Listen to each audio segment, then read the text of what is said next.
ang tanan mga igsoon nagsugod pinaagi sa Dios. O gibuhat sa Dios ang nindot kaayo nga mga butang maigsoon. Ang tanang mga binuhat maigsoon. Gibuhat sa Dios ang nindot na kalibutan, no? Kani atong gipuy-an kalibutan ni maigsoon. Pero maigsoon, ang pinaka-nindot nga gibuhat sa Dios, kabalo mo kung unsa? Kita nga mga katawhan, lalaki o babae, ang tawo, ikaw o ako mga igsoon, ang pinaka-nindot nga gibuhat sa Dios, sa tanan niya gibuhat.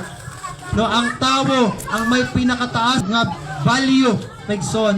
Kaya naman yun ang Bible sa Book of Genesis, God created male and female according to His image. Pinagi siyang dagway. No, gi-reflect na to kung kinsa ang Dios maigsoon. Gibuhat ta sa Dios pinaagi siyang gugma.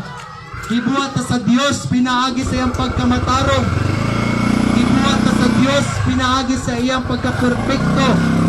Inana kamaayong Dios sa ato maigsoon. O ang tawo, kung ang tawo adunay Dios na siya'y katagbawan, na ang tanang panginahanglanon niya, provided na ang tanan.